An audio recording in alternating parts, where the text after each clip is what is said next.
ನೀವು ನೋಡ್ತಿದ್ದೀರಾ TV 46 news Kannada. ನಾನು ಮೇಘನಾ ಲೋಕೇಶ್.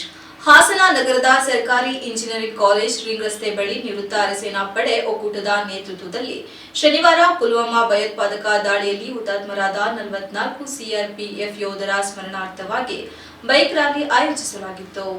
ದೇಶಶಕ್ತಿ ಘೋಷಣೆಗಳು, ತ್ರಿವರ್ಣ ಧ್ವಜಗಳ ರಭಸ ಹಾಗೂ ಯೋಧರ ಭಾವಚಿತ್ರಗಳೊಂದಿಗೆ ನಗರದಲ್ಲಿ ರ್ಯಾಲಿ ಸಂಚರಿಸಿ ಜನರಲ್ಲಿ ದೇಶಪ್ರೇಮದ ಜ್ವಾಲೆ ಹೊತ್ತಿಸಿತ್ತು. ಒಕ್ಕೂಟದ ಜಿಲ್ಲಾಧ್ಯಕ್ಷ ಪಿವಿ ನಾಗೇಶ್ ಮಾತನಾಡಿ, 2019 ಫೆಬ್ರವರಿ 4ರಂದು ಜಮ್ಮು ಶ್ರೀನಗರ ರಾಷ್ಟ್ರೀಯ ಹೆದ್ದಾರಿಯಲ್ಲಿ ಸಿಆರ್ಪಿಎಫ್ ಯೋಧರ ಬೆಂಗಾವಲು ವಾಹನಗಳ ಮೇಲೆ ನಡೆದ ಆತ್ಮಾಹುತಿ ದಾಳಿಯಲ್ಲಿ 44 ಯೋಧರು ಪ್ರಾಣತ್ಯಾಗ ಮಾಡಿದ್ದರು. ಆ ದುರ್ಘಟನೆಯನ್ನು ಸ್ಮರಿಸಿ ದೇಶ ರಕ್ಷಣೆಗೆ ಬಲಿದಾನ ಮಾಡಿದ ವೀರರಿಗೆ ಕೃತಜ್ಞತೆ ನಮನ ಸಲ್ಲಿಸುವುದು, ನಮ್ಮ ಯುವ ಪೀಳಿಗೆಗೆ ದೇಶಭಕ್ತಿಯ ಸಂದೇಶ ತಲುಪಿಸುವುದೇ ಈ ರ್ಯಾಲಿಯ ಉದ್ದೇಶ ಎಂದು ಹೇಳಿದರು. ಒಕ್ಕೂಟದ ಉಪಾಧ್ಯಕ್ಷ ಎಂಜಿ ರಮೇಶ್ ಮಾತನಾಡಿ, ರ್ಯಾಲಿ ಡೈರಿ ಸರ್ಕಲ್ನಿಂದ ಆರಂಭವಾಗಿ ತನ್ನಿ ತ್ರಿಷಾ ಕಲ್ಯಾಣ ಮಂಟಪ, ಸುಬೇದಾರ್ ನಾಗೇಶ್ ವೃತ್ತ, ಸಾಲಗಾಮೆ ರಸ್ತೆ, Malnad engineering college, Sahyadri circle, Hemavathi ಪ್ರತಿಮೆ, ಎನ್ಆರ್ ಸರ್ಕಲ್, ಡಿಸಿ ಕಚೇರಿ, ರೈಲ್ವೆ ನಿಲ್ದಾಣ ಮಾರ್ಗವಾಗಿ ಮತ್ತೆ ಡೈರಿ ಸರ್ಕಲ್ ಮೂಲಕ ಕೆಂಚಟಹಳ್ಳಿಯ ನಿವೃತ್ತ ಸೈನಿಕರ ಭವನದವರೆಗೆ ಸಾಗಿತು ಎಂದು ಹೇಳಿದರು. ರ್ಯಾಲಿಯಲ್ಲಿ ಜಿಲ್ಲೆಯ ನಿವೃತ್ತ ಸೈನಿಕರು, ಪಾರಾ ಮಿಲಿಟರಿ ಪಡೆಗಳ ಮಾಜಿ ಯೋಧರು ಹಾಗೂ ದೇಶಭಕ್ತರು ಭಾಗವಹಿಸಿದ್ದರು. ಸಿಆರ್ಪಿಎಫ್ ಸೇರಿ ಬಿಎಸ್ಎಫ್, ಸಿಐಎಸ್ಎಫ್,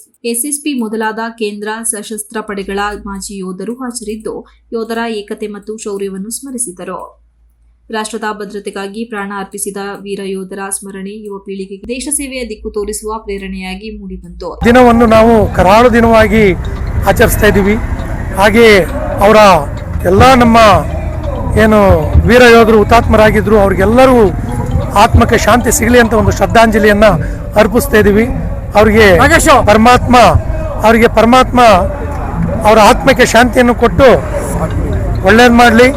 ಹಾಗೆ ಅವರ ಕುಟುಂಬಕ್ಕೂ ಕೂಡ ತುಂಬ ಸಂತೋಷವಾಗಿ ಅವರ ದುಃಖ ಭರಿಸಿ ಉನ್ನತವಾಗಿ ಬೆಳೆಯಲಿಕ್ಕೆ ಅನುಕೂಲ ಮಾಡಲಿ, ಒಳ್ಳೆ ಆಶೀರ್ವಾದ ಮಾಡಲಿ ಅಂತೇಳಿ ಬೇಡ್ಕೊಂತೀವಿ.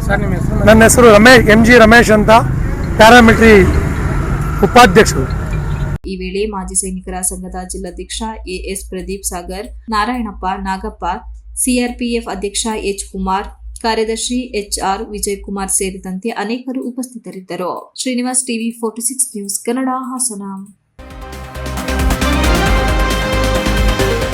You are watching TV 46 News Kannada.